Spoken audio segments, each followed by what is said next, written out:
হাজার বছর আগে দানবদের সাথে লড়াই করার জন্য কিছু বিশেষ যোদ্ধা তৈরি করা হয়েছিল, যাদের উইচার বলা হয়।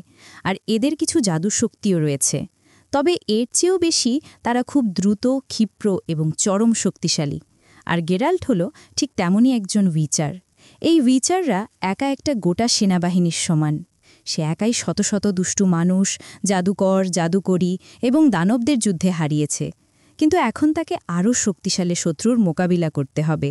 আপনারা যদি তারই অ্যাডভেঞ্চার দেখতে আগ্রহী হন, তাহলে ভিডিওটিতে লাইক দিয়ে দিন এবং চ্যানেলটিতে সাবস্ক্রাইব করে সম্পূর্ণ ভিডিওটি দেখতে বসে পড়ুন।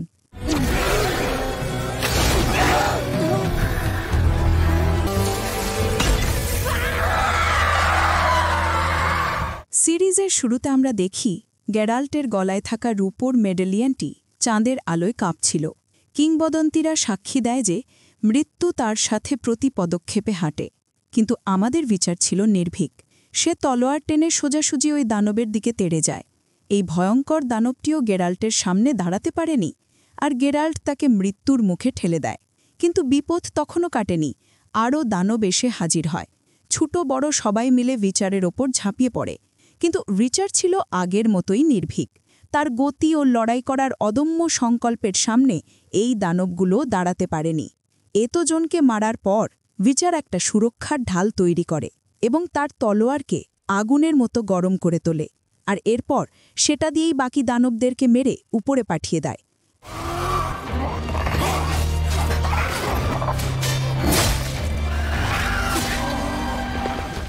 এই হলেন মহান উইচার গেরাল্ট। তবে মহান জাদুকরী ইয়েনেফার ছাড়া গেরাল্টের গল্প অসম্পূর্ণ। সে হল গেরাল্টের সাথে যুক্ত থাকা বন্ধন। ইয়েনেফার আর গেরাল্টের ভালোবাসা ছিল চিরন্তন। তারা দুজনেই দুজনকে খুব ভালোবাসে। কিন্তু তাদের পরিবার তখনই পূর্ণতা পায় যখন গেরাল্ট তার শেষ বন্ধন সিন্ট্রার রাজকুমারী সিরির সাথে যুক্ত হয়। সিরির সাথেই গেরাল্টের নিয়তি বধা। তবে সিরিকে পাওয়ার জন্য শত শত শত্রু এসেছিল, নিলফগার্ডের সৈন্যরা, স্কোয়াইয়া তায়েলরা। কিন্তু গেরাল্টকে সবার হাত থেকে সিরিকে বাঁচাতে হবে, সেটা মানুষ হোক, দানব হোক বা অন্য কিছু। কিন্তু শেষ পর্যন্ত গেরাল্ট ব্যর্থ হয়। যখন সিরিকে বাঁচানোর জন্য তাকে সবথেকে বড় দানব জাদুকর ভিলগেফর্টসের সাথে লড়াই করতে হয়েছিল। তাকে মারার জন্য গেরাল্ট নিজের সব শক্তি লাগিয়ে দিয়েছিল। কিন্তু ভিলগেফর্টস ছিল তার থেকেও অনেক বেশি শক্তিশালী। সে গেরাল্টের হাড়ও ভেঙে দিয়েছিল, কিন্তু গেরাল্ট হাল ছাড়ে না। তবে ভিলগেফর্টস তাকে প্রায় মৃত্যুর মুখে ফেলে দিয়ে সিরির কাছে যায়। কিন্তু যখন ভিলগেফর্টস সিরিকে ধরতে চেষ্টা করে, তখন তার শক্তি নিয়ন্ত্রণের বাইরে চলে যায়, আর টাওয়ারটি এক বিস্ফোরণে ধ্বংস হয়ে যায়। এতে একটা পোর্টাল তৈরি হয়, আর সিরি অন্য কোথাও টেলিপোর্ট হয়ে যায়, যা উইচারদের নাগালের অনেক বাইরে।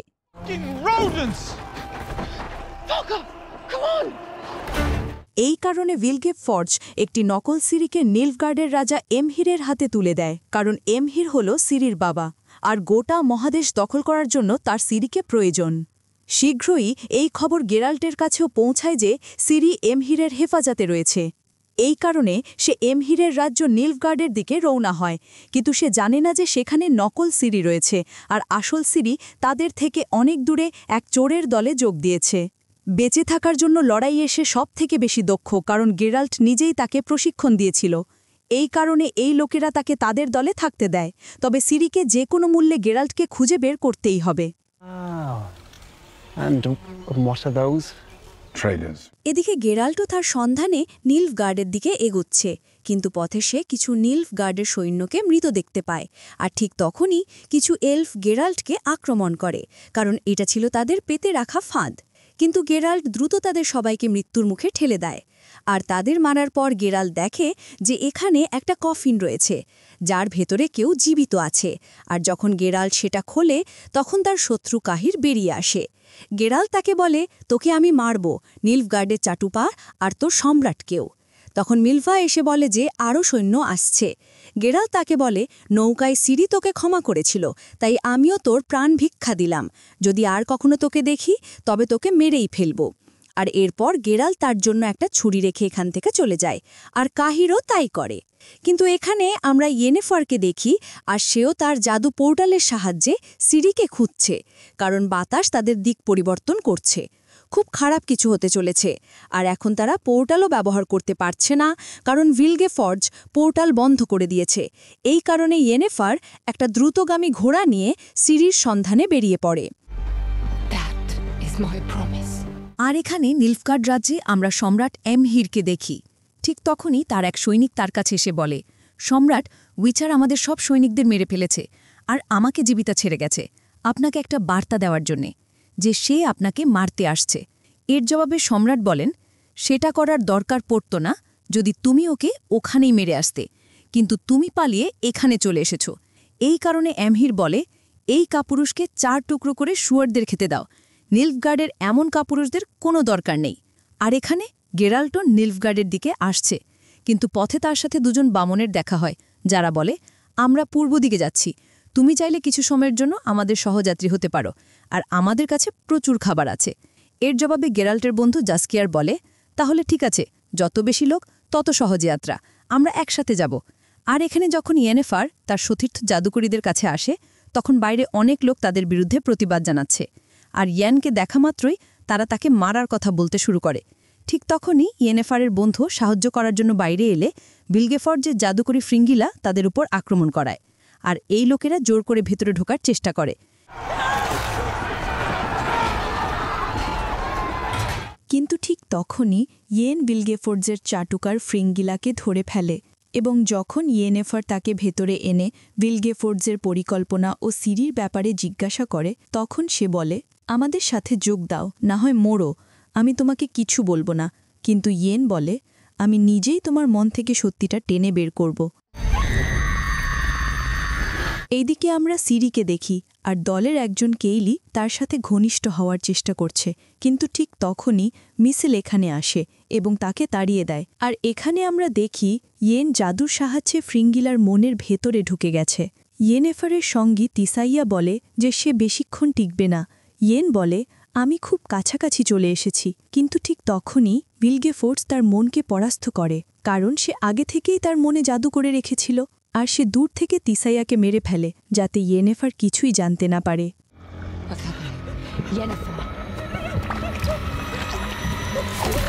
এরপর যখন সকাল হয়, তখন আমরা দেখি যে গেরাল্টও তার সন্ধানে নীলফগার্ডের দিকে যাচ্ছে, কিন্তু পথে সে এক বাড়িতে একজন মহিলাকে দেখতে পায়। তারা কেবল সামনে এগোচ্ছে, তখনই কিছু সৈন্য এসে তার বাড়িতে ঢুকে জোর করে মহিলাটির ওপর অত্যাচার শুরু করে। কিন্তু ঠিক তখনই গেরাল্ট ভেতরে এসে তাদের খুব নৃশংসভাবে মারতে শুরু করে। এখানে সে পুরোপুরি রক্তের বন্যা বইয়ে দেয়। এত নৃশংসতা দেখে মহিলাটিও ভয় পেয়ে যায়, কিন্তু গেরাল্ট তাদের কারোর ওপর কোনো দয়া দেখায় না। সে তাদের এমনকি 2 পায়ের মাঝখান থেকেও ছিঁড়ে ফেলে, কিন্তু তবুও বাকি বদমাশগুলো উইচারের সাথে লড়াই করার চেষ্টা করতে থাকে। কিন্তু উইচার এখন তাদের মৃত্যুতে পরিণত হয়েছে, আর মৃত্যু থেকে কে পালাতে পারে? আর এরপর শীঘ্রই গেরাল্ট তাদের সবাইকে মেরে ফেলে। কিন্তু যখন সে মহিলাটিকে জিজ্ঞাসা করে, তুমি কি ঠিক আছো, আমরা কি তোমাকে কোথাও পৌঁছে দেব, তখন সে ভয়ে দরজা বন্ধ করে দেয়। ঠিক তখনই জাস্কিয়ার বলে, এবার চলো এখান থেকে বের হই, নিজেকে সামলাও গেরাল্ট, আমরা দানব নই। আর এরপর তারা দ্রুত তাদের যাত্রার পথে বেরিয়ে পড়ে সিরিকে খুঁজতে। আর এখান থেকে দূরে আমরা সিরির দলটিকে তাদের পরবর্তী চুরির জন্য এক ধনী ব্যবসায়ীর বাড়ির বাইরে লড়াই শুরু করতে দেখি। যখনই সেই ব্যবসায়ীর গার্ড তাদের লড়াইয়ে জড়িয়ে যায়, তখন মিসেল ও দলের বাকিরা পেছন দিক থেকে ভেতরে ঢুকে পড়ে, আর সিরি একজন সঙ্গীকে নিয়ে বাইরে থাকে তাদের এখান থেকে বের করে আনার জন্য। আর ভেতরে গিয়ে এই লোকেরা ব্যবসায়ীর সিন্দুক খুঁজতে শুরু করে। ঠিক তখনই তাদের একজন নেশাগ্রস্ত সঙ্গী ব্যবসায়ীর কাছে আসে, যে ড্রাগ নিচ্ছিল। এরপর যারা তাকে বন্দি করে তার সিন্দুক থেকে সমস্ত জিনিস ভরতে শুরু করে, কিন্তু ঠিক তখনই ব্যবসায়ী তার সৈন্যদের দিকে লাফিয়ে গিয়ে বলে, চোর! এরপর সৈন্যরা ভেতরে ঢোকার জন্য দরজা ভাঙতে শুরু করে, কিন্তু কেইলি পাথর দিয়ে দরজাটা উড়িয়ে দেয়, যার ভেতর দিয়ে তারা সবাই এখান থেকে বেরিয়ে যায়। আর শেষমেশ একজন সৈন্য মিসেলকে ধরে ফেলে। তাকে বাঁচাতে সিরি সঙ্গে সঙ্গে লড়াইয়ে ঝাঁপিয়ে পড়ে, আর সে দ্রুতই সৈন্যদের মেরে মিসেলকে এখান থেকে বের করে আনে, আর তারা সবাই তাদের ওয়াগনে করে এখান থেকে পালিয়ে যায়।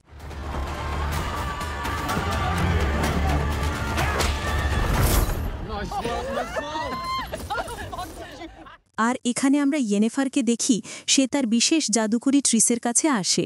সে তাকে বলে মহাদেশে যুদ্ধ শুরু হয়ে গেছে, ভিলগিফর্ডস তার দানবীয় সেনাবাহিনী তৈরি করছে, এই কারণে আমাদেরও আমাদের সেনাবাহিনী প্রস্তুত করতে হবে। ট্রিস বলে যদি তুমি আগে আমার কথা শুনতে তবে আমাদের সেনাবাহিনী আজ তৈরি থাকত। ইয়েনেফার বলে হ্যাঁ, তুমি তখন ঠিকই ছিলে, তবে আমাদের সবার চোখেই ঠুলি পরানো ছিল, কিন্তু তুমি আসন্ন বিপদ আগে থেকেই টের পেয়েছিলে, এই কারণে আমি প্রথমে তোমার কাছেই এসেছি। আমাদের অনেক সাথী মারা গেছে, এই কারণে আমাদের সবাইকে এখন এক হতে হবে, না হলে অনেক দেরি হয়ে যাবে। এরপর রাতে আমরা দেখি যে গেরার্ড যখন তার সঙ্গীদের নিয়ে জঙ্গল পার হচ্ছিল তখন জঙ্গলে তাদের সাথে এমিয়েল রেগিসের দেখা হয়, যে তাদের বলে আমার ঠিক এখানেই জঙ্গলে একটা কুঁড়েঘর আছে, তোমরা সবাই সেখানে রাত কাটাতে পারো, আমি একজন হিলার। আর এরপর বিচার ও বাকি সবাই তার সাথে যায়, আর তার বাড়িতে এমিয়েল তাদের সবাইকে স্বাগত জানায় এবং তাদের খাবার ও কিছু বিশেষ জাম পান করতে দেয়। সেটা পান করার পর তারা সবাই নেশাগ্রস্ত হয়ে যায়। আর এরপর এমিয়েল গেরাল্টকে একা তার কাছে ডাকে এবং বলে তোমার ক্ষত এখনও শুকায়নি। এই কারণে এমিয়েল তাতে নতুন করে ড্রেসিং করে দেয় এবং তাকে কিছু পরামর্শও দেয়। আর তাদের কথোপকথন থেকে বোঝা যায় যে গেরাল্ট বুঝতে পেরেছে যে এমিয়েল কোনো সাধারণ মানুষ নয়।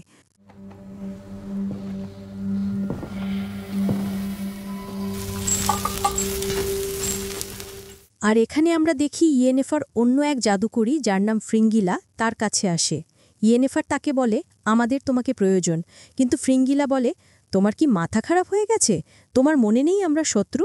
কিন্তু ইয়েনেফার বলে এটা কোনো ব্যাপার না, কারণ ভিলগেফর্ডস একটা সেনাবাহিনী তৈরি করছে আর সে সব পোর্টালও বন্ধ করে দিয়েছে, আর তোমাকে তার সেনাবাহিনীতে অন্তর্ভুক্ত না করাটা তার জন্য বোকামি হবে, কারণ তুমি ছিলে নিলফগার্ডের সেরা কৌশলবিদ, যে অর্ধেক মহাদেশ জুড়ে সেনাবাহিনীকে নেতৃত্ব দিয়েছিল। এই ছুরিটা দিয়ে ভিলগেফর্ডসকে মারা যেতে পারে, খুঁজে বের করো তার আস্তানা কোথায়। যদি আমরা ভিলগেফর্ডসকে মারতে পারি তবে সম্রাট এমহিরের পিঠও ভেঙে যাবে, আর তখন তোমাকে এভাবে গর্তে লুকিয়ে থাকতে হবে না। আর এরপর এখানে নিলফগার্ডে আমরা দেখি সম্রাট এমহির নকল সিরির কাছে আসে এবং তাকে বলে আমিও এই উইচের গেরাল্টের ফাঁকা হুমকিকে পাত্তা দিই না, তুমি তার ভাগ্যের সাথে যুক্ত। তোমার ঠাকুমা যদিও তোমাকে শেখাতে পারেনি, তবে উইচার নিশ্চয়ই তোমাকে লড়তে শিখিয়েছে, তুমি তার সাথে এতদিন ছিলে, এই কারণে এখন তোমাকে আমার সাথে লড়তে হবে। কিন্তু নকল সিরি লড়াইয়ে একেবারেই অকেজো, যা থেকে এমহির বুঝতে পারে যে সে আসল সিরি নয়। আর যখন সে বাইরে আসে তখন সে তার ডান হাতকে বলে ওই মেয়েটা নকল সিরি। এর জবাবে লোকটি বলে তার মানে ভিলগেফর্ডস আপনার সাথে বিশ্বাসঘাতকতা করেছে, কিন্তু আমাদের সেনাবাহিনী তৈরি আছে। এমহির বলে যুদ্ধের কথা ভুলে যাও, নকল সিরি দিয়ে ভবিষ্যৎবাণী কাজ করবে না, আমার আসল সিরিকে যে কোনো মূল্যে চাই, যাও তাকে খুঁজে বের করো। I need Savannah now. As you wish. আর এখানে আমরা দেখি জ্যাস্কিয়ার নেশাগ্রস্ত অবস্থায় সব ফাঁস করে দিতে শুরু করে, বলে আমরা সিরিকে খুঁজছি, সিরি উইচারের ভাগ্যের সাথে বাধা, আর আমরা তার জন্য নিলফগার্ডে যাচ্ছি। ঠিক তখনই গেরাল্ট বলে তাহলে এটাই ছিল তোমার পরিকল্পনা, আমাদের নেশাগ্রস্ত করে সত্যিটা বের করে নেওয়া? এমিয়েল বলে হ্যাঁ, প্রথমে আমি তোমাদের বিশ্বাস করিনি, কিন্তু এখন করি। আর এরপর পরের দিন সকালে আমরা দেখি যে সিরি তার দলের সাথে মিশতে শুরু করেছে, আর সে তাদের সবার প্রতি আসক্তও হতে শুরু করেছে। আর এখানে গেরাল্ট এমিয়েলকে বলে সিরি এমহিরের রাজপ্রাসাদে আছে, সেখানে পৌঁছতে এখনও মাসখানেক লাগবে। এমিয়েল বলে তোমার ক্ষত এখনও সারেনি, তোমার চিকিৎসার দরকার, এই কারণে আমিও তোমার সাথে আসব। গেরাল্ট বলে তুমি কেন এই শান্তি ছেড়ে আমার সাথে এই বিপজ্জনক যাত্রায় মরতে আসছো? এর জবাবে এমিয়েল বলে যে একা থাকে সে কোথাও না কোথাও ভেতরে একা থাকতে চায় না। Eventually find succor. You understand that better than most. What makes you believe that? Your entire being is dedicated to finding someone who you fear you failed. Your Siri. আর এখানে আমরা ইস্ত্রেদকে দেখি, আর ইয়েন তার কাছে এসে বলে তুমি কতদিন ধরে এই ঘরে বন্দী আছো, একটু বিশ্রাম নাও। কিন্তু ইস্ত্রেদ বলে বাইরে সব কেমন আছে? এর জবাবে ইয়েন বলে পরিস্থিতি খুব খারাপ, ভিলগেফর্ডস পোর্টাল বন্ধ করে দিয়েছে, আর কে জানে সে সিরিকে নিয়ে কি করতে চলেছে। এর জবাবে ইস্ত্রেদ বলে সব উত্তর এই বইয়ে লেখা আছে, কিন্তু এটা প্রাচীন এলফ ভাষায় লেখা, এটা বুঝতে আর অনুবাদ করতে মাসখানেক লাগবে। এর জবাবে ইয়েন বলে আমি নিশ্চিত তুমি এটা বের করে ফেলবে, আমি এখন যাচ্ছি। কিন্তু সে যেই বাইরে আসে আমরা দেখি যে সেটা ইয়েনের বেশে ভিলগেফর্ডস ছিল, আর সে ইস্ত্রেদকেও তার কাছেই রেখেছে। কিন্তু ইস্ত্রেদের এই ভ্রম যে সে ভিলগেফর্ডসের নাগালের বাইরে আছে। ঠিক তখনই ভিলগেফোর্জ এখানে ফ্রিঞ্জিলাকে দেখে এবং বলে, তুমি এখানে? এর জবাবে ফ্রিঞ্জিলা বলে, ইয়েনেফার আমাকে এখানে পাঠিয়েছে আপনাকে মারতে, কিন্তু আমি আপনার সাথে যোগ দিতে চাই, কারণ আমি আপনার মৃত্যু নয়, ব্রাদারহুডের মৃত্যু দেখতে চাই। আর যাই হোক, জয় আপনারই হবে, তাই তাদের সাথে যোগ দেওয়া বোকামি। আর এখানে জঙ্গলে আমরা দেখি যে ৩ জন জাদুকরী ইয়েনেফারকে আক্রমণ করে, আর ভিলগেফোর্জ তাদের ইয়েনেফারকে মারার জন্য পাঠিয়েছিল। কিন্তু ঠিক তখনই ত্রিশ এখানে এসে তাদের একজনকে মেরে ফেলে, আর বাকি 2 জন জাদুকরী এখন ইয়েনেফার এবং ত্রিশের সাথে লড়তে পারে না। আর তারা 2 জন তাদের জাদু দিয়ে এই শত্রুদের পিষে ফেলতে শুরু করে, আর তাদের চাপ দিয়ে তাদের মেরুদণ্ডও হাড় ভেঙে দেয়। আর তাদের মারার পর ত্রিশ জিজ্ঞাসা করে, তুমি এই পর্যন্ত কতজনকে জড়ো করেছ? ইয়েন বলে, এখন আমি মহাদেশের সবথেকে শক্তিশালী এলফের কাছে সাহায্য চাইতে যাচ্ছি।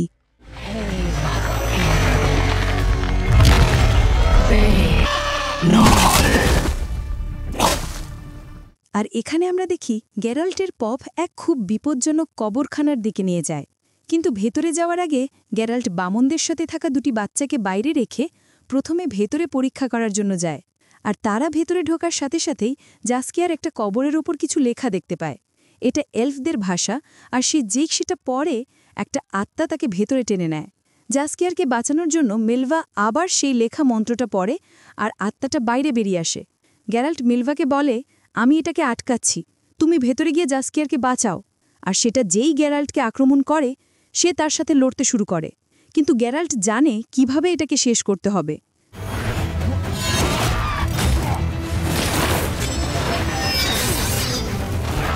তবে এটাও গেরাল্টকে ভেতরে টেনে নেওয়ার চেষ্টা করে, আর ভেতরে মিলভা বামনদের সাহায্যে যে স্কিয়ারকে বাইরে টানছে, আর বাইরে গেরাল্টও এই আত্মাকে ভেতরে যেতে বাধা দিচ্ছে।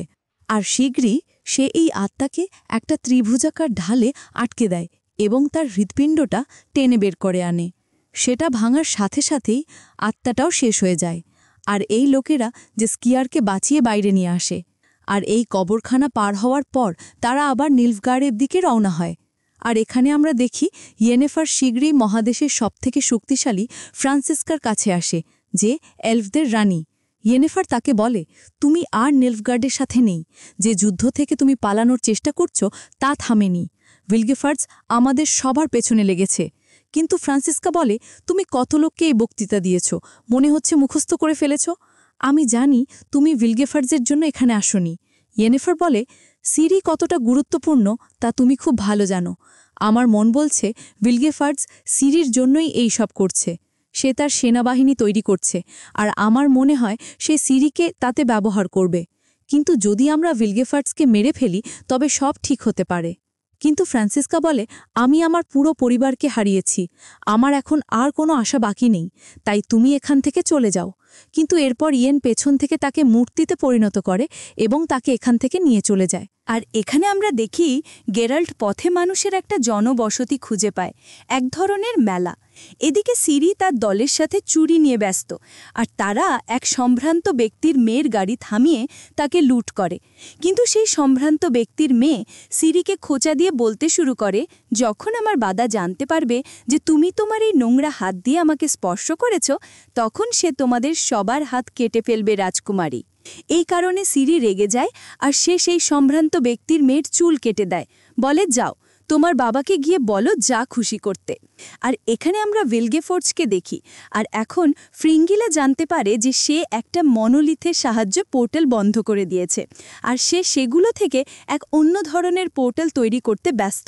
কিন্তু ফ্রিঙ্গিলা বলে, আমি তোমাকে এতে সাহায্য করতে পারি, ওই জাদুকরীকে ব্যবহার করো, তার ক্যাওস অন্যরকম এবং আরও বেশি।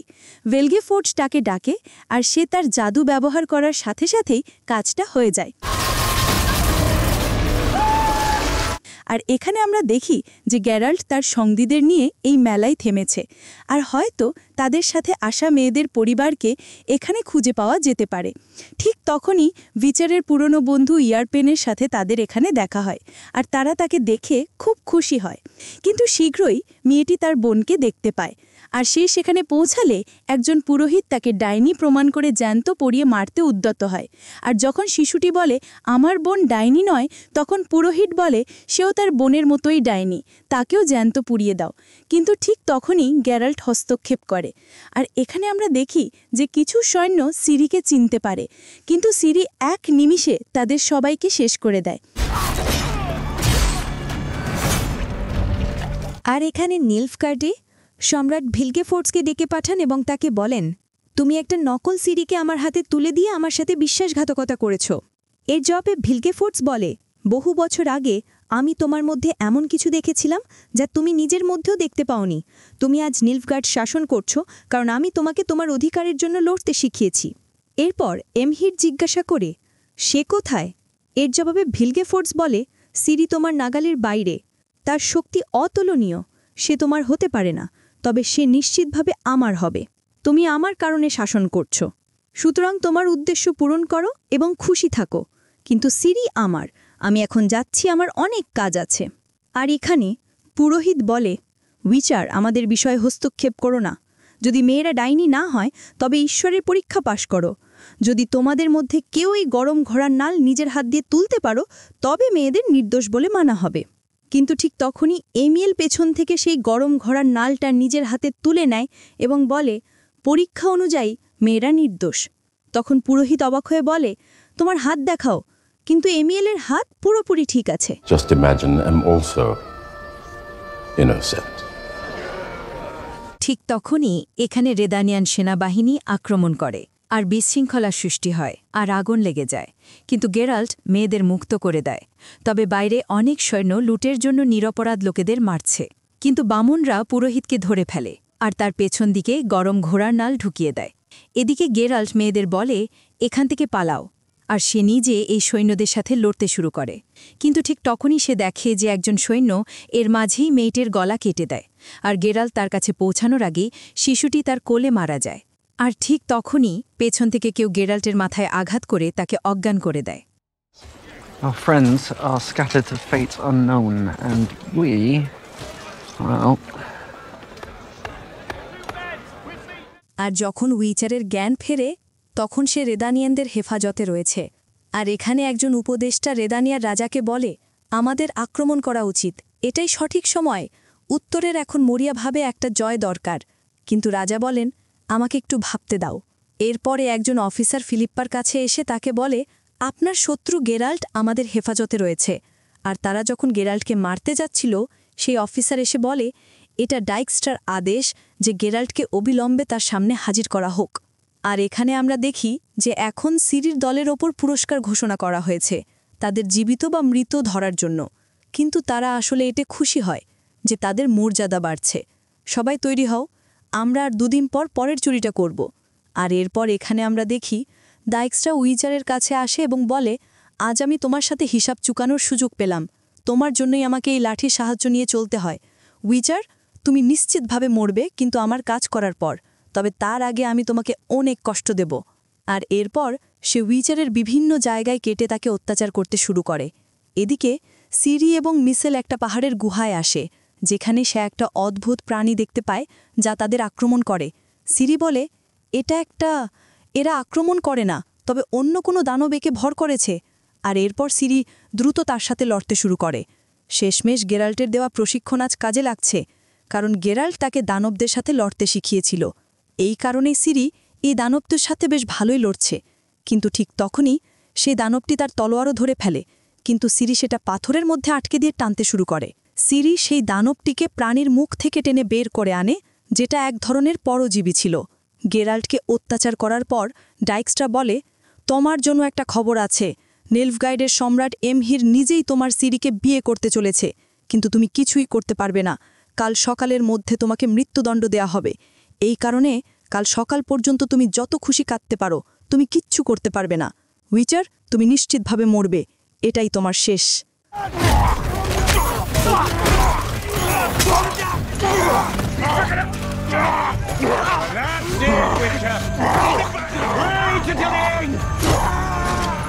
যাই হোক, এখানে রাতে যখন তারা উইচারকে মারতে যাচ্ছিল, এমিয়েল এখানে আসে এবং রক্ষীটিকে অজ্ঞান করে দেয়। এরপরে সে গেরাল্টকে মুক্ত করে দেয় এবং বলে, সৈন্যরা ঘুমোচ্ছে, মিলভা ও অন্যান্যরাও নিশ্চয়ই আসছে।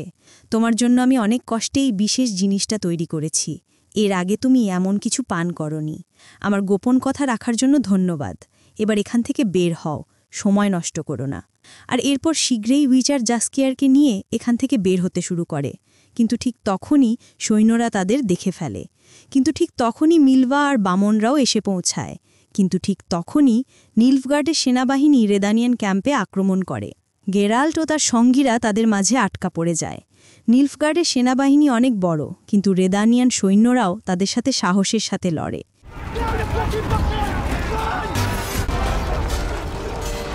কিন্তু গেরাল্ট ও তার সঙ্গীরা এই দুটি সেনাবাহিনীর মাঝখানে আটকা পড়েছে। মিলভা বলে, আমরা এখন এখান থেকে কিভাবে বের হব? কিন্তু ঠিক তখনই আমরা দেখি যে গেরাল্ট এমিয়েলের দেওয়া শিশির ভেতরের জিনিসটা পান করেছে, যা তার শক্তিকে বহু গুণ বাড়িয়ে দেয়। আর এরপর গেরাল্ট একা তাদের সবার সাথে লড়তে শুরু করে। গেরাল্টের সঙ্গীরাও তার পেছনে শত্রুদের সাথে লড়ছে, কিন্তু তাদের মারার পর কাহির গেরাল্টের সামনে আসে। তাকে দেখে গেরাল্ট রাগের চোটে তার ওপর আক্রমণ করে। কাহির বলে, আমি তোমার শত্রু নই উইচার। আর ঠিক তখনই জাস্কিয়ার আহত হয়, আর গেরাল্ট হথে সাথে তার কাছে যায়। জাস্কিয়ার বলে, যাও, সিরিকে খুঁজে বের করো। কিন্তু গেরাল্ট তাকে নিয়ে এখান থেকে চলে যায়। আর এর সাথেই অনেক প্রশ্ন নিয়ে দ্য উইচার সিজন 4-এর প্রথম পর্ব এখানেই শেষ হচ্ছে। আসলে কেন সবাই সিরির পেছনে লেগেছে? আর ভিলগেফোর্টস সিরিকে নিয়ে কি করতে চলেছে? গেরাল্ট কি সময়মতো সিরিকে খুঁজে পাবে? এই সব প্রশ্নের উত্তর আমরা এর পরের অংশে পাব। কিন্তু তার আগে এই ভিডিওতে লাইক করুন এবং কমেন্ট বক্স নেক্সট পার্ট লিখে ভরিয়ে দিন। আর কেমন লাগলো এই সিরিজটা তা আমাকে জানান। দেখা হবে পরের ভিডিওতে। ততক্ষণ পর্যন্ত সাবস্ক্রাইব করে রাখুন।